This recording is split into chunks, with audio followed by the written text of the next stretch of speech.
اللہ اکبر۔ بسم اللہ الرحمن الرحیم۔ شهر رمضان الذي أنزل فيه القرآن هدى للناس وبينات من الهدى والفرقان۔ السلام علیکم ورحمۃ اللہ وبرکاتہ۔ اعوذ باللہ من الشیطان الرجیم، بسم اللہ الرحمن الرحیم۔ تبارک الذی بیدہ الملک وہو علی کل شیء قدیر، الذی خلق الموت والحیاة لیبلوکم ایکم احسن عملا وہو العزیز الغفور۔ بابرکت ہے وہ ذات جس کے ہاتھ میں بادشاہت ہے اور وہ ہر چیز پر قدرت رکھتا ہے، جس نے موت اور حیات کو پیدا کیا تاکہ آزمائے کہ تم میں سے کون اچھا ہے عمل کے اعتبار سے۔ اللہ کی ذات غالب ہے، بہت بخشنے والی ہے۔ یہ 29واں پارہ ہے جو سورہ ملک سے اس کا آغاز ہے۔ سورہ ملک کی فضیلت میں کئی روایتیں آتی ہیں، صحیح روایتیں بہت آئی ہیں کہ اللہ کے نبی صلی اللہ علیہ وسلم نے فرمایا کہ قرآن میں ایک سورت ہے جس میں 30 آیتیں ہیں، یہ آدمی کی سفارش کرے گی یہاں تک کہ اس کو بخش دیا جائے گا۔ ایک حدیث ترمذی میں ہے۔ دوسری اور ایک حدیث میں فرمایا اللہ کے نبی علیہ السلام نے، قرآن میں ایک سورت ہے جو اپنے پڑھنے والے کی طرف سے لڑے گی یہاں تک کہ اس کو جنت میں داخل کر دے گی۔ یہی سورہ ملک کے بارے میں الجامع الصغیر وغیرہ میں یہ حدیث مذکور ہے، ترمذی میں بھی ہے یہ حدیث۔ اللہ کے نبی صلی اللہ علیہ وسلم رات کو سونے سے پہلے سورہ ملک اور سورہ الف لام میم سجدہ، سورہ فصلت پڑھ کر سوتے تھے۔ بلکہ اس سورت کا بہت بڑا فائدہ یہ بھی ہے پڑھنے والے کے لیے، یہ عذاب قبر سے بچانے والی بھی سورت ہے سورہ ملک، اسی لیے اس کا نام جو ہے منجیہ بھی کہا گیا، عذاب قبر سے نجات دلانے والی سورت۔ جو آدمی اس کو پڑھتے رہے گا عذاب قبر سے محفوظ رہے گا، بشرطے کہ وہ اسلام کے دیگر احکام اور فرائض کا پابند بھی ہو۔ ایسا نہیں کہ صرف سورہ ملک کی وجہ سے وہ جنت میں چلے جائے، عذاب قبر سے بچ جائے، ساتھ میں شریعت کے احکام پر بھی عمل ہو، شریعت کے جو احکامات ہیں، واجبات ہیں، ان تمام پر بھی پابندی ہو، تو ساتھ میں سورہ ملک کی تلاوت کی وجہ سے اللہ اس کو عذاب قبر سے بچا لے گا۔ تو اس صورت میں اللہ تعالیٰ نے اپنی ذات کے بارے میں بتایا کہ وہ بہت بابرکت ہے، اللہ کی ذات عظیم ہے، بابرکت ہے، اسی کے ہاتھ میں بادشاہت ہے، جس کو چاہتا ہے حکومت سے نوازتا ہے، جسے چاہتا ہے حکومت سے اللہ بے دخل کر دیتا ہے، جس کو چاہے عزت دیتا اللہ تعالیٰ، جس کو چاہے ذلیل کر دیتا ہے۔ اللہ کی ذات بہت بابرکت، اسی کے ہاتھ میں اختیارات ہیں۔ اب دوسری آیت میں یہ فرمایا کہ انسان کی تخلیق کا مقصد کیا ہے، موت اور حیات کیوں بنایا اللہ تعالیٰ؟ تاکہ ہمیں آزمائے عمل میں کون اچھا ہے۔ یہ دنیا جو ہے کمپٹیشن کا ہے، یہ دنیا کمپٹیشن کے ساتھ آگے بڑھتی ہے، مسابقہ ہے، تو عمل میں کون اچھا ہے اللہ یہ دیکھنا چاہتا ہے۔ موت کا بھی خالق اللہ ہے، زندگی کا بھی خالق اللہ ہی ہے۔ موت اور حیات کے مابین انسان کے لیے ایک موقع دیا گیا کہ عمل کے میدان میں جو آدمی آگے بڑھے گا، یہ عمل اس کے لیے یقیناً باعث سعادت ہوگا، سعادت کا، نیک بختی کا ذریعہ بنے گا۔ ایک چیز یہ بھی ہے، یاد رکھو، اللہ کے نبی علیہ السلام نے فرمایا ایسا نہیں کہ ہر آدمی عمل کی بنیاد پر جنت میں چلے جائے گا اور فخر کرے کہ میں جنت میں جو آیا ہوں عمل کی وجہ سے آیا ہوں، نہیں۔ عمل کے علاوہ بھی ایک چیز ہے جو اللہ تعالیٰ کی رحمت خاص، اللہ کے رحم کے بغیر، اس کے فضل خاص کے بغیر کوئی آدمی جنت میں نہیں جائے گا۔ لوگ اگر یہ صرف عمل کا مسئلہ ہوتا، لوگ غرور میں مبتلا ہو جاتے، میں عمل کی وجہ سے جنت میں آیا فلاں فلاں۔ اللہ تعالیٰ نے باقاعدہ جو ہے عمل کے علاوہ اپنی رحمت کو بھی جنت میں داخلے کا ایک ذریعہ بنایا ہے۔ جب اللہ کے نبی نے فرمایا کہ کوئی آدمی ایسا نہیں ہے کہ اس کا عمل اس کو جنت میں داخل کرے، تو صحابہ پوچھے یا رسول اللہ کیا آپ کا بھی معاملہ ایسا ہی ہے؟ تو اللہ کے نبی نے فرمایا کہ ہاں، الا ان یتغمدنی اللہ برحمتہ، اللہ ہے کہ اللہ مجھے اپنی رحمت خاص سے مجھے شامل کر لے۔ ہر آدمی کے لیے اللہ کی رحمت بھی چاہیے، اللہ کے فضل چاہیے، جنت بھی اللہ کے فضل سے ہی ملتی ہے، ورنہ جو ہے اللہ کے نعمتوں اور اس کے احسان کے مقابلے میں ہمارے عمل کی کوئی حیثیت ہی نہیں، ہمارے عمل کی کوئی حیثیت ہی نہیں ہے۔ قیامت کے دن یہ بھی آتا ہے انسان کی پوری نیکی ترازو کے ایک پلڑے میں، اللہ کی ایک نعمت آنکھ یہ ایک پلڑے میں، جس پلڑے میں اللہ کی نعمت آنکھ رکھی جا رہی ہے وہ پلڑا بھاری ہو جائے گا، ہماری ساری نیکیاں اپنی جگہ سب نیچے آ جائیں گی، کچھ بھی نہیں ہے۔ اس لیے عابدوں کو، زاہدوں کو اپنی عبادت پر غرور نہیں ہونا چاہیے۔ ایک عورت عابدہ ہے، زاہدہ ہے، بڑی نیک، بہت نیک تھی، لیکن یہ ایک بلی کو باندھ کے رکھنے کی وجہ سے اس کا پورا عمل غارت ہو گیا، پورا عمل غارت ہو گیا۔ بلی کو نہ کھول کے چھوڑتی تھی، نہ کھلاتی تھی، نہ پلاتی، نہ اسے آزاد چھوڑتی تھی۔ اس بلی کی وجہ سے ایک عابد زاہد عورت کہاں جا رہی ہے؟ جہنم میں جا رہی ہے، اللہ کی رحمت سے وہ دور ہو جاتی ہے۔ دوسری طرف ایک انسان برا ہے، سب کچھ ہے، لیکن کتے کو پانی پلا کے جنت میں جا رہا ہے شخص۔ سب کے لیے جو ہے اللہ کے لیے رحمت کو پانے کے لیے ایک بہانہ چاہیے، اللہ کو خوش کرنے کے لیے بہانہ چاہیے خاص کر کے۔ اسی لیے یہاں فرما دیا موت اور حیات سب کچھ ایک آزمائش ہے، اللہ دیکھنا چاہتا ہے کہ آپ میں سے عمل کے اعتبار سے کون اچھا ہے، فرما دیا۔ اس صورت کے آخر میں یہ بھی بتا دیا یاد رکھو تمہاری تدبیریں سب بیکار ہیں۔ اگر اللہ پانی جو ہے بالکل گہرائی میں پہنچا دے، آپ لوگ پانی حاصل ہی نہیں کر سکتے، اللہ کے علاوہ کوئی پانی دینے والا نہیں آپ کے لیے۔ قُلْ أَرَأَيْتُم إِنْ أَصْبَحَ مَاؤُكُمْ غَوْرًا فَمَن يَأْتِيكُم بِمَاءٍ مَّعِينٍ۔ سورت کے آخری آیت، اگر تمہارا یہ پانی بالکل زمین کے آخری حد میں پہنچ جائے، تم بور کھودتے ہی رہ جاؤ گے، بور ڈالتے ہی رہو گے، 700 800 ختم بھی 1000 بھی کراس کر لو گے، پانی نہیں ملے گا، صرف اللہ کی ذات۔ اسی لیے انسان کو اپنی محنت پر، اپنے ٹیکنالوجی پر فخر نہیں ہونا چاہیے، پانی جو بھی ہے اللہ کی نعمت ہے۔ سورت کے آخر میں فرمایا۔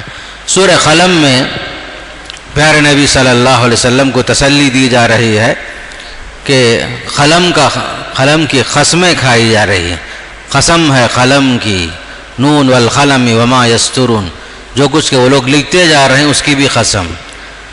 قلم جو ہے اللہ تعالیٰ سب سے پہلے اسی کو اللہ پیدا کیا، جن چیزوں کو اللہ جو پہلے بنایا تھا اس میں سے قلم بھی ہے، پین بھی ہے۔ حدیث میں آتا ہے سب سے پہلے اللہ نے قلم پیدا کیا، اسے تقدیر لکھنے کا حکم بھی دیا۔ قلم نے پوچھا میں کیا لکھوں؟ تو اللہ نے فرمایا جو کچھ قیامت تک ہونے والا ہے سب کچھ لکھ دے۔ اللہ کے حکم سے تقدیر جو ہے قلم نے لکھ دیا۔ اسی لیے وہ حدیث میں آتا ہے نا، رفعت الاقلام وجفت الصحف، سب کی تقدیریں لکھی جا چکی ہیں۔ جس قلم سے تقدیر لکھی گئی ہے وہ روشنائی خشک ہو چکی ہے، اللہ تعالیٰ نے تقدیر لکھ دیا، صحیفے خشک ہو گئے، اس کے اندر کوئی تبدیلی نہیں ہوگی، الا یہ کہ تقدیر میں اللہ یہ بھی لکھا ہو کہ آپ صلہ رحمی کریں گے، رشتہ جوڑیں گے تو آپ کی عمر میں ہم اضافہ کریں گے، ورنہ نہیں۔ تقدیر کو بدلنے کی صلاحیت کس میں ہے؟ دعا میں ہے۔ اگر یہ بھی لکھا ہوا ہے آپ دعا کریں گے تو آپ کا کام ہم اس طرح کریں گے، آپ دعا نہیں کریں گے تو معاملہ کچھ بھی نہیں آپ کے لیے۔ تو الغرض سورت کی ابتدا میں اللہ کے نبی صلی اللہ علیہ وسلم کو تسلی دی گئی، لوگ آپ کو دیوانہ کہتے ہیں، مجنون کہتے ہیں، پاگل کہتے ہیں، حقیقت میں آپ اپنے رب کے فضل سے دیوانے نہیں ہیں، آپ صحیح انسان ہیں، عقل مند انسان ہیں، اللہ نے آپ کو عقل سلیم سے نوازا ہے۔ یقیناً آپ کے لیے بہت بے انتہا اجر ہے آپ کے رب کے پاس۔ دعوت کا کام اللہ کے نبی کر رہے تھے، لوگ کیا کیا الزام لگائے آپ پر، دیوانہ بولے، پاگل بولے، شاعر بولے، مجنوں بولے، جادوگر بولے، ہر اعتبار سے لوگوں نے آپ کو دعوت سے روکنے کے لیے مختلف حربے استعمال کیے۔ قرآن تسلی دے کر کہتا ہے آپ اپنے رب کے فضل سے پاگل نہیں ہیں، اچھے انسان ہیں، بلکہ آپ کے کیریکٹر کی ہم گواہی دے رہے ہیں کہ آپ اونچے اخلاق پر فائز ہیں۔ انک لعلی خلق عظیم، اخلاق کے اونچے درجے پر آپ پہنچے ہوئے ہیں، آپ سے بڑھ کر کوئی اخلاق میں کمال کے درجے کو نہیں پہنچ سکتا۔ حدیث میں بھی فرمایا انما بعثت لاتمم مکارم الاخلاق، اخلاق کے جو بلندیاں ہیں اسے آپ نے چھو لیا، دشمن کو معاف کرنا، انتقام لینے کی قدرت ہونے کے باوجود معاف کر دیے۔ مکہ فتح ہوا سن 8 ہجری میں، کیسے کیسے ظالم موجود تھے، چاہے تو اللہ کے رسول انتقام لے سکتے تھے، سب کو معاف کر دیے، سب کو معاف کر دیے۔ کیسے کیسے لوگ آپ کے اوپر کچرا ڈالنے والے بھی موجود تھے، آپ کے راستے میں کانٹے بچھانے والے بھی موجود تھے، آپ کو برے القاب سے یاد کرنے والے بھی تھے، گالیاں دینے والے بھی تھے، بلکہ اللہ کے نبی کے چچا حمزہ رضی اللہ تعالیٰ عنہ کی شہادت کے بعد ہندا نے آپ کے کلیجے کو کچا چبایا تھا، اسے بھی معاف کر دی۔ کیسے کیسے لوگ، کیسی ظالم تھے وہ زمانے میں لوگ، ایک آدمی کو شہید بھی کیا گیا پھر بھی انتقام کی آگ ٹھنڈی نہیں ہوئی، کلیجہ نکال کر کے کچا چبائے۔ کتنی تکلیف ہوئی اللہ کے رسول کو، اس کے باوجود بھی ایسے سب ظالموں کو آپ نے معاف کر دیا۔ کیسے کیسے اخلاق ہیں اللہ کے رسول صلی اللہ علیہ وسلم کے، غصے کو پی گئے، انتقام کے باوجود معاف کر دیے، کہا چلے جاؤ سب، اذهبوا انتم الطلقاء، سب آزاد، سب آزاد، آج پر کسی پر کوئی گرفت نہیں ہوگی، سب چلے جاؤ، آج میں اللہ کے لیے معاف کرتا ہوں، چلے جاؤ۔ جبکہ لوگ کانپ رہے تھے، مکہ جب فتح ہوا تھا ہمارے ساتھ پتہ نہیں کیا ہوگا، بس صحابہ بول دیے آج کا دن جو ہے خون ریز جنگ کا دن ہے، اليوم یوم الملحمہ، ملحمہ کے معنی لوگوں کا گوشت کچا چبایا جائے گا، انتقام لیا جائے گا، لوگوں کے مسلح کیا جائے گا۔ جب اللہ کے نبی کو خبر ہوئی آپ نے فرمایا نہیں نہیں نہیں، اليوم یوم المرحمہ، آج کا دن جو ہے رحم کا دن ہے، معافی کا دن ہے۔ اسی لیے قرآن کہتا ہے اخلاق میں بھی سب سے اونچے اخلاق پر آپ پہنچے ہوئے صلی اللہ علیہ وسلم۔ پھر اسی طریقے سے آگے چل کر کے سورہ حاقہ قیامت کے مناظر پیش کر دیے، قیامت کے مناظر اللہ نے پیش فرما دیے، اور یہ بھی بتایا ہر انسان کو اس کا عمل سیدھے ہاتھ میں اگر مل گیا وہ آدمی کامیاب ہو گیا، جس کا عمل سیدھے ہاتھ کے بجائے بائیں ہاتھ میں ملا وہ تباہ و برباد ہو گیا، سیدھے ہاتھ میں جس کا عمل ملا وہ سخت خوشی سے سب کو لے جا کر دکھاتے ہوئے پھرے گا، ہاں مقرؤ کتابیہ، آؤ بھائی یہ میرا نام عمل ہے، پڑھو آپ لوگ، میں کامیاب ہو گیا، کامیاب ہو گیا۔ حدیث میں آتا ہے کامیاب لوگوں کا نام فرشتے باقاعدہ پکاریں گے، جیسے اسکول میں رزلٹ پکارتے نہیں، ویسے رزلٹ کی طرح کامیاب انسانوں کا نام لے کے بولے اللہ سن لو بھائی فلاں صاحب کامیاب ہو گئے، فلاں صاحب کامیاب ہو گئے، نام عمل لے کر کے خوشی سے سب کو جا کے دکھائے گا، دیکھو بھائی میں کامیاب ہو گیا، مجھے گمان تھا، سچا گمان تھا میرا رب میرے ساتھ اچھا سلوک کرے گا، آج میں کامیاب ہو گیا، سب کو جا کے دکھائے گا۔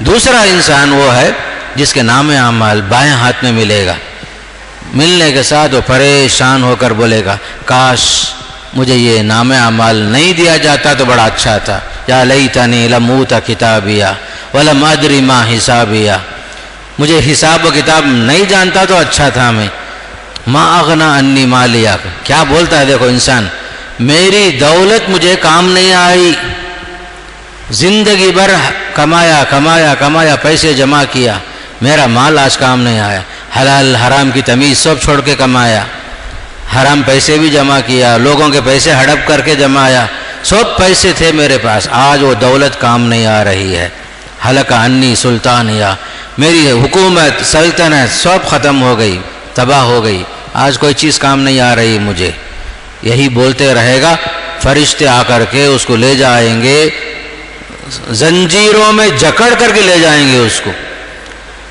زنجیروں میں جکڑ کر کے دھکے مار مار کے لے جائیں گے۔ پورا منظر سورہ حاقہ میں اللہ نے بیان فرمایا، بلکہ وہی منظر سورہ معارج میں فرمایا، یود المجرم لو یفتدی من عذاب یومئذ ببنی، یہ گنہگار انسان تمنا کرے گا، کاش میری جان بچانے کے لیے جو کچھ میرے پاس ہے پوری زمین دینے کے لیے میں تیار ہوں، میری جان بچ جائے، بس میرے بیوی میرے بچے سب کو دے کر کے میں اپنا آپ کو آزاد کرنا چاہتا ہوں جہنم سے، لیکن ہوگا نہیں، کچھ بھی نہیں ہوگا۔ سارے مناظر پیش کیے گئے، اللہ ہے کہ جو لوگ نیک ایمان کے ساتھ نیک عمل کے ساتھ آئیں گے وہ لوگ کامیاب ہو جائیں گے فرمایا۔ جو نماز کی پابندی کرتے ہیں، وعدے کا پاس و لحاظ کرتے ہیں، اپنی شرمگاہوں کی حفاظت کرتے ہیں، وہ لوگ کامیاب ہو جائیں گے فرمایا۔ پھر اس کے بعد سورہ نوح میں حضرت نوح علیہ السلام کی دعوت کا منظر پیش کیا گیا، کیسی محنت کی ہے نوح علیہ السلام۔ سورہ نوح میں ذکر ہے، صبح و شام لوگوں کو بلائیں، دن نہیں دیکھے، رات نہیں دیکھے، موسم نہیں دیکھے، دعوت قومی لیلا و نہارا، رات میں بھی جا کے بلائے لوگوں کو، اللہ کی عبادت کرو، بت پرستی کو چھوڑ دو۔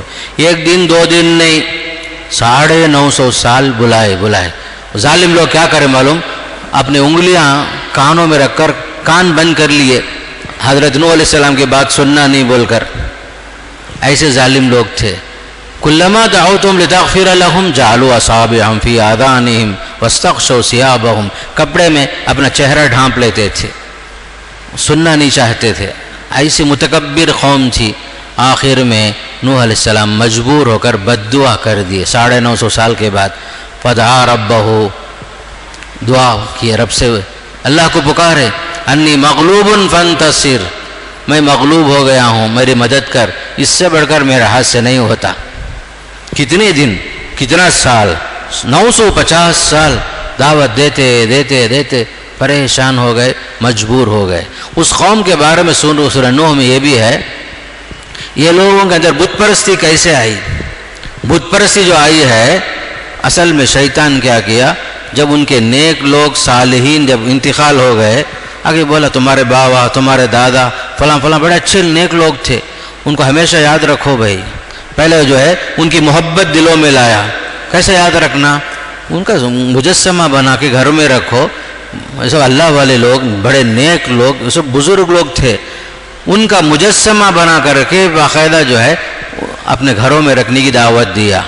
پھر اس کے بعد لوگ مجسمے بنائے، مجسمہ بنانے کے بعد بولا یہ لوگ بڑے اللہ والے تھے، تم لوگ سب گنہگار لوگ ہیں، تمہاری کیا حیثیت اللہ کے پاس، تم مانگنا ہو ان کے ذریعے سے مانگو، یہ سب اللہ والے لوگ ہیں، ان کو واسطہ بناؤ۔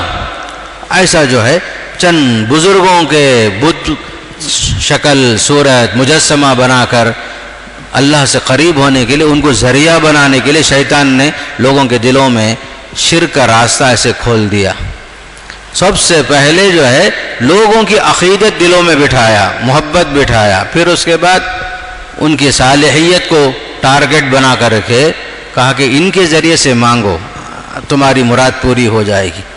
لا تذرن آلہتکم ولا تذرن ودن ولا سواعا ولا یغوث ویعوق ونسرا، یہ سب جو ہے کچھ نیک لوگوں کے نام تھے۔ شیطان جو ہے لوگوں کو ذہن میں بٹھا دیا، اگر آپ کو کامیاب ہونا ہے ان کے ذریعے سے جاؤ، کامیاب ہو جاتے آپ۔ ایسے جو ہے شرک کا راستہ کھول دیا، آگے چل کر کے شرک کے راستے کھلتے چلے گئے۔ نوح علیہ السلام نے قوم کو بہت توحید کی دعوت دیتے دیتے تنگ آ کر کے اللہ سے بد دعا کر دیے۔ کیسی بد دعا دیکھو، بد دعا میں بھی ایسی بد دعا کیے، کہا پروردگار سے مما وقال نوح رب لا تذر الارض من الکافرین دیارا، نوح علیہ السلام نے فرمایا پروردگار روئے زمین پر کسی کافر کو رہنے مت دے، کافر اس زمین پر رہنے کے لائق نہیں ہے۔ یہ الفاظ کب آئے؟ کیا فوراً آ گیا؟ 950 سال کے بعد بولے۔ یہ کافر سنتا بھی نہیں ہے، سمجھتا بھی نہیں ہے، تیری وحدانیت میں شرک ہی شرک کر رہا ہے، کسی کافر کو زمین پر رہنے نہ دے پروردگار. لا تذر علی الارض من الکافرین دیارا. پھر فرمائے پروردگار اگر تو انہیں زندہ چھوڑے گا زمین میں، یہ لوگ تیرے بندوں کو گمراہ کر کے چھوڑ دیں گے. بڑا تجربہ تھا، 950 سال کا تجربہ. یہ کافر جو ہے کافر کو ہی جنم دے گا اور لوگوں کو کفر پر ہی آمادہ کرے گا، اس لیے کسی کافر کو زمین پر مت چھوڑ. بھلا یلدوا الا فاجرا کفارا. جنم بھی دیں گے تو کافر بچوں کو جنم دیں گے یہ لوگ. پھر اس کے بعد اللہ سے معافی مانگے، پروردگار مجھے بھی میرے ماں باپ کو بھی جو ایماندار ہو کر میرے گھر میں آئے ہیں، تمام مومن مردوں اور ایمان والے عورتوں کو بخش دے، معاف کر دے. وَلَا تَزِدِ الظَّالِمِينَ إِلَّا تَبَارًا. کافروں کو سوائے بربادی کے کسی بات میں اضافہ نہ کرنا بڑھا. بد دعا کر دیے. اسی بد دعا کا اثر کیا ہوا؟ طوفان نوح آیا، ایمان والے کشتی میں سوار ہوئے، باقی جو ہے آپ کا بیٹا بھی، آپ کی بیوی بھی، نافرمان بیوی بھی کفر کی وجہ سے سب تباہ و برباد ہو گئے. ایک نبی کی زبان سے بد دعا کب نکلتی ہے؟ 950 سال کی محنت جب دیکھتے ہیں کچھ بھی حاصل نہیں. کتنے لوگ مسلمان میں معلوم ہے؟ قرآن کہتا ہے ما آمن معہ الا خلیل. آپ پر ایمان لائے لوگ بہت کم تھے، 40 لوگ تھے. مفسرین کیا بولے ہیں؟ 40 آدمی. بعض لوگ بولے 70 لوگ مسلمان. یہ 40 70 100 کوئی بڑی تعداد تو نہیں. ایسی قوم تھی نوح علیہ السلام کی قوم. تو بہرحال سورہ نوح ایک عبرتناک سورت ہے کافروں کے لیے، نافرمانوں کے لیے، سرکشوں کے لیے، اور اللہ کے نبی کو تسلی ہی تسلی. کفر کا زمانہ کتنا بھی طویل کیوں نہ ہو جائے، ایک نہ ایک دن ذلیل و خوار ہو جاتا ہے آدمی. پھر اسی طرح 28ویں پارے میں سورہ ممتحنہ ایک سورت گزری ہے. سورت کے شروع میں اللہ تعالیٰ نے ایمان والوں سے فرمایا کہ آپ لوگ جو ہیں اسلام دشمن سے دوستی نہ کرو. آج کے لیے بھی ایک اہم سبق ہے یہ. 1400 سال پہلے اللہ نے خاص کر مدینے میں یہ سورت نازل فرما کر سورہ ممتحنہ ایمان والوں سے فرمایا دیکھو بھائی، کافر کبھی تمہارا دوست نہیں ہو سکتا، یہودی کبھی تمہارا دوست نہیں ہو سکتا، ایک نصارہ کبھی تمہارا دوست نہیں ہو سکتا. تمہارا دوست کون ہے؟ جو اسلام پسند ہے. حدیث میں بھی اللہ کے نبی کا فرمایا ہے لا تصاحب الا مومنا. تمہاری دوستی کس سے ہونا چاہیے؟ ایک مومن سے ہونا چاہیے. تمہارا دسترخوان میں کھانا کون کھائے؟ ایک متقی انسان، پرہیزگار انسان کو کھانا کھلاؤ. اس سورت کے شروع میں پیارے نبی صلی اللہ علیہ وسلم کو، اہل ایمان کو سب سے اہم سبق یہ دیا گیا پوری زندگی میں کافروں پر اعتبار مت کرو. یہ کافر جو ہیں تم ان سے 1000 بھی جو ہے دوستی کا ہاتھ آگے بڑھاؤ، یہ لوگ پیچھے سے آپ کو ختم کرنے کی کوشش ہی کریں گے. اسی لیے کہا گیا الولا والبرا من الایمان. ایمان کے معاملے میں عقیدہ کی بات ہے یہ کہ دوستی ایمان سے، اہل ایمان سے ہوگی، اور کفر اور اہل کفر سے برات کا اظہار، یہ عقیدے میں شامل ہے. ہم جو ہے دوستی بھی کریں گے صرف اہل ایمان سے. ایمان کے خاطر دوستی ہوگی، ایمان کے خاطر دشمنی ہوگی. دوستی کریں گے اللہ کے خاطر، دشمنی کریں گے اللہ کے خاطر. کفر اور اہل کفر سے برات کا اظہار، یہ جو ہے ایمان کے اندر شامل ہے. اس لیے تعلقات رکھنا الگ چیز ہے کافروں سے، لیکن گاڑی دوستی، اسے اپنا رازدار بنا لینا، یہ سب جو ہے مسلمانوں کے لیے جائز نہیں ہے. قرآن جو کہتا ہے لا تتخذوا الیہود ولا النصارى اولیاء، آج کے لیے بھی ہے، قیامت تک کے لیے بھی ہے. الکفر ملت واحدہ. جتنے بھی کافر ہیں ان کا مذہب کچھ بھی ہو، بدھ مت ہو، سکھ مت ہو، نصرانیت ہو، یا جو ہے برہمنیت ہو، کچھ بھی ہو، سب جو ہے ایک مٹھی میں سب جمع ہو جاتے ہیں اسلام کے خلاف.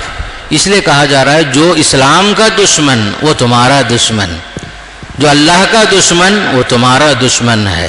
ان سے دوستی کا ہاتھ آگے مت بڑھاؤ. خاص کر کے اس سورت کے شروع میں اللہ کے نبی صلی اللہ علیہ وسلم، میں پہلے بتایا تھا آپ کو، سورہ فتح میں صلح حدیبیہ میں کچھ معاہدے ہوئے تھے. دوستی کے معاہدے ہوئے تھے کہ ہم آپ کا ساتھ دیں گے، آپ ہمارا ساتھ دیں گے، ہم پر اگر وہ حملہ کرا تو آپ ہمارا ساتھ دینا، آپ پر اگر وہ حملہ کیا تو ہم آپ کا ساتھ دیں گے۔ دوستیاں قائم ہوئی تھی سن 6 ہجری میں، لیکن معاہدے کے باوجود مکے والوں نے خلاف ورزی کی۔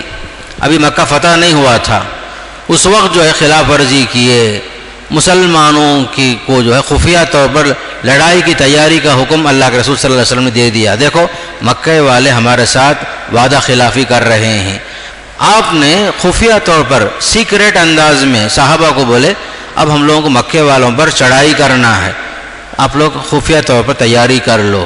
آپ نے صاف صاف بتایا۔ اس میں سے ایک صحابی سے چھوٹی سی ایک لغزش ہو گئی۔ حضرت حاطب ابن ابی بلتعہ اچھے صحابی تھے، مہاجر تھے، بدری صحابی تھے، بدر میں شریک ہوئے تھے، لیکن ان کی ایک چھوٹی سی کمزوری کیا ہوئی، انہوں نے کیا کیا، اللہ کے رسول جو چیز خاص طور پر راز کے ساتھ رکھنے کا حکم دیے، مکے پر حملہ کرنے کی خبر، انہوں نے کیا کیا، ایک عورت کے ذریعے سے اس خبر کو فاش کرنے کے لیے، مکے والوں تک پہنچانے کے لیے چٹھی لکھ کر کے عورت کے پاس بھیج دیے۔ چونکہ زمانہ وحی کا تھا، اللہ کے نبی صلی اللہ علیہ وسلم کو وحی سے آپ کو بتا دی گئی آپ کا جو پلان ہے سکسیس نہیں ہوگا، اس لیے کہ ایک عورت کے ذریعے سے آپ میں سے ایک ساتھی نے پردہ فاش کر دیا ہے، راز فاش کر دیا ہے۔ اللہ کے نبی کو وحی ہونے کے ساتھ آپ نے فوراً حضرت علی، حضرت مقداد، حضرت زبیر، تینوں صحابی کو بلا کر بولے آپ لوگ فوراً جاؤ، مکے کے راستے میں روضۃ خاق ایک جگہ کا نام ہے، وہاں آپ کو ایک عورت ملے گی، اس کے پاس چٹھی ملے گی، وہ لے کر آؤ۔ تینوں صحابی فوراً پہنچ گئے وہاں تک، جو عورت جا رہی تھی مکے کی طرف، جا کر کے اسے بولے کہ جو ہے جو خط تمہارے پاس ہے وہ جو ہے ہمارے حوالے کرو، سختی کے ساتھ، ڈانٹنے کے ساتھ۔ اس عورت نے، وہ زمانے میں کتنی ہوشیار تھی عورت، دیکھو وہ عورت، وہ چٹھی کہاں رکھی تھی معلوم ہے، چوٹی میں اندر چھپا کے رکھی تھی۔ باقاعدہ اسے اس عورت کو پکڑے لے کر آئے، اور ادھر یہ صحابی حضرت حاطب کو اللہ کے نبی صلی اللہ علیہ وسلم نے اپنے پاس بلا کر پوچھا حاطب تم نے کیا کیا، باز پرس کیے تو حضرت حاطب نے کہا یا رسول اللہ میں جو ہے نہ کفر کا راستہ اپنایا نہ میں مرتد ہوا ہوں، زیادہ سے زیادہ میں یہ چاہ رہا تھا کہ جتنے یہاں مہاجرین ہیں ان کے جو ہے وہاں پر رشتہ دار سب کچھ موجود ہیں، ان کے بال بچوں کی وہ لوگ حفاظت کریں گے، میری فیملی مکے میں ہے وہاں کوئی نہیں ہے، میں یہ چاہ رہا تھا یہ احسان کر کے مکے والے میرے بچوں کو، میرے گھر والوں کی حفاظت کر لیں، اس کے واسطے میں یہ کام کیا۔ اللہ کے رسول نے ان کی صحیح بات کو قبول کر لیے۔ ادھر حضرت عمر غصے میں آ گئے، یا رسول اللہ اجازت دیجئے حاطب کی گردن اڑا دیتا ہوں۔ اسے فرمایا نہیں، حاطب جو ہیں ایک بدری صحابی ہیں، جنگ بدر میں شریک ہوئے تھے، جو لوگ جنگ بدر میں شریک ہوئے ان کی بڑی عزت تھی اسلام کی نظر میں۔ بہرحال اللہ کے نبی نے انہیں معاف کر دیا۔ بعض چھوٹے چھوٹے لغزشیں ایسی ہوتی ہیں، اس کے باوجود جو ہے اللہ کے نبی صلی اللہ علیہ وسلم نے انہیں نظر انداز کیا، معاف کر دیا، اور وحی کے ذریعے سے اس طرح کی اطلاعات مل گئی۔ تو اس صورت میں خاص کر کے یہی سبق دیا گیا، تم جو ہے کافروں سے کبھی دوستی کا اظہار نہ کرو، وہ لوگ تم کو تمہارے گھروں سے باہر نکالے، جلا وطن کرنے پر مجبور کرے، تم کو مکہ چھوڑنے پر مجبور کیے، تم ان کے ساتھ کیا ہمدردی کرتے ہو؟ ہاں تم ان لوگوں سے دوستی کرو جو تم سے قتال نہیں کیے، جو تمہارے دشمن نہیں ہیں، ان کے ساتھ دوستی کرنے میں کوئی حرج نہیں ہے۔ جنہوں نے آپ کو مکے سے باہر نہیں نکالا، نہ آپ کے ساتھ لڑائی کی، ایسے لوگوں سے دوستی رکھنے میں کوئی حرج نہیں ہے۔ لا ينهاكم الله عن الذين لم يقاتلوكم في الدين ولم يخرجوكم من دياركم ان تبروهم، غیر مسلم تمہارے رشتہ دار ہیں، صلہ رحمی کرو، جو تمہارے دین میں تمہارے دشمن نہ ہوں، صلہ رحمی کی اجازت۔ جیسا کہ حضرت اسماء رضی اللہ تعالی عنہا مدینے میں تھی، ان کی والدہ مشرکہ تھی، مکے سے وہ زمانے میں مدینے کو آئی، کچھ کھجور گھی وغیرہ لے کر آئے. حضرت اسماء قبول کرنے سے پہلے اللہ کے نبی سے پوچھی میری ماں آئی ہے، کیا میں ان کے ساتھ صلہ رحمی کروں، رشتہ جوڑوں؟ ماں آئی ہے. مشرک. آپ نے فرمایا کوئی بات نہیں، تمہاری ماں ہے، صلی امکی، اپنے ماں سے صلہ رحمی کرو، رشتہ جوڑو. جو تمہارے دشمن نہیں ہیں ان کے ساتھ دوستی کرنے میں کوئی حرج نہیں ہے. دوستی ان سے مت کرو جو تمہارے اسلام کے دشمن ہیں، دین کے دشمن ہیں، تم کو مکہ چھوڑنے پر مجبور کیے، ان سے دوستی کا ہاتھ آگے نہ بڑھاؤ. اس طریقے سے یہ بات آئی. پھر اس کے بعد سورہ صف میں ایک خاص بات بتائی جا رہی ہے کہ دنیا چاہتی ہے اس زمانے سے لے کر آج تک اسلام کو ختم کر دیں. اسلام کو مٹانے کے لیے پوری دنیا جو جمع ہو گئی. خود اللہ کے رسول کے زمانے میں غزوہ احزاب میں پورے قبیلے جمع ہو گئے اسلام کو ختم کرنے کے واسطے. اس کا جواب یہاں دیا جا رہا ہے سورہ صف میں. لوگ چاہتے ہیں نور الہی کو اپنے پھونک سے بجھا دیں اس چراغ کو، لیکن پھونکوں سے یہ چراغ بجھایا نہ جائے گا. واللہ متم نورہ، اللہ اپنے نور کو، اپنے روشنی کو پورا کر کے ہی رہے گا، چاہے مشرک پسند کریں یا نہ کریں، کافر پسند کریں یا نہ کریں. اللہ تعالیٰ اس دین کو جس مقصد کے لیے انبیاء بھیجے گئے، محمد صلی اللہ علیہ وسلم بھیجے گئے، اس مقصد میں تکمیل ہو کر رہے گی. ضرور اسلام غالب ہو کر رہے گا. خریا خریا اسلام پہنچے گا، دیہات دیہات اسلام پہنچے گا، کچے مکان میں اسلام پہنچے گا، بلڈنگ میں اسلام پہنچے گا. دنیا سے مٹانا بھی چاہے تو نہیں مٹا سکتی، اس لیے کہ اس کا محافظ کون ہے؟ اللہ تعالیٰ. قیامت تک کے لیے چاہے 1000 حکومت بدل جائے، چاہے 1000 لوگ قتل کر دیے جائیں، اس کی وجہ سے ہمارا دین ختم نہیں ہوگا. یہ دین، اس کا محافظ کون ہے؟ اللہ ہی ہے. انسانوں کے ذریعے سے نہیں، اس کی حفاظت اللہ خود کر رہا ہے. هو الذي ارسل رسوله بالهدى ودين الحق ليظهره على الدين كله. انبیاء کو بھیجنے کا مقصد کیا؟ سارے دین پر اسلام غالب آ جائے. یہ ہو کر رہے گا. حدیث میں آتا ہے قیامت اس وقت تک نہیں آئے گی جب تک کہ یہ دین گھر گھر پہنچ کر رہے گا. لوگ اسے قبول کر کے رہیں گے، چاہے پسند کرو یا نہ کرو. یہ دین لوگوں کے دلوں میں داخل ہو کے رہے گا. قیامت کب قائم ہوگی معلوم ہے؟ جب زمین میں اللہ بولنے والا نہیں ہوگا، اس وقت قیامت قائم ہوگی. اللہ بولنے والا ختم ہو جائے تب جو ہے قیامت آئے گی. جب تک لوگ اللہ اکبر بولنے والے رہیں گے اس وقت تک اسلام زندہ رہے گا، قیامت بھی نہیں آئے گی. باقاعدہ حدیثوں میں ساری بات موجود ہے. الغرض ان تمام آیتوں میں اسلام کی حقانیت کو ثابت کرنا مقصود ہے. پھر میں آپ کو ایک چیز بتانا جو ہے ذہن سے بات نکل گئی، پھر بات ذہن میں آئی. سورہ قلم کے اندر عبرتناک واقعہ بیان کیا اللہ تعالیٰ. باغ والوں کا واقعہ. باغ والے کیا تھے؟ ایک زمانے میں باغ والا جو ہے خاص کر کے بڑا اچھا انسان تھا، نیک انسان تھا. فصل کٹنے کے ساتھ مسکینوں کو کھلاتا تھا، پلاتا تھا. جب اس کا انتقال ہوا تو اس کے بچے جو ہے سمجھے کہ باپ بیوقوف تھا. ہمارے محنت میں، ہماری کھیت میں غریبوں مسکینوں کو کیوں دیں ہم؟ جب فصل تیار ہو گئی، رات پورے بچوں نے پلاننگ کیا، صبح جائیں گے خاموشی کے ساتھ. صبح ہونے کے ساتھ فصل کاٹ کر کے فوراً پورے اناج کو لے کر گھر کو آ جائیں گے. نیت خراب ہو گئی. سورہ ملک میں، سورہ قلم میں یہی واقعہ. لوگوں کی نیت خراب ہوئی کہ صدقہ خیرات نہیں کرنا چاہ رہے تھے، مسکین کا حق دینا نہیں چاہ رہے تھے. عبرتناک واقعہ اس میں اللہ بتا دیا. جب یہ لوگ کھیت میں پہنچے اس سے پہلے رات گرم ہوا چلی، تیز تن ہوا چلی، پورے کھیت کو ستیہ ناش کر دی. پہنچے تو جو ہے پہچان بھی نہیں سکے یہ ہماری ہی کھیت ہے کیا. دیکھے تو سب چیزیں یہاں سے وہاں تک تہس نہس ہو کر تباہ ہو گئی تھی. تو فانطلقوا هم يتخافتون الا يدخلنها اليوم عليكم مسكين وغدوا على حرد قادرين. جب پہنچے وہاں دیکھے تو کیا بھی نہیں.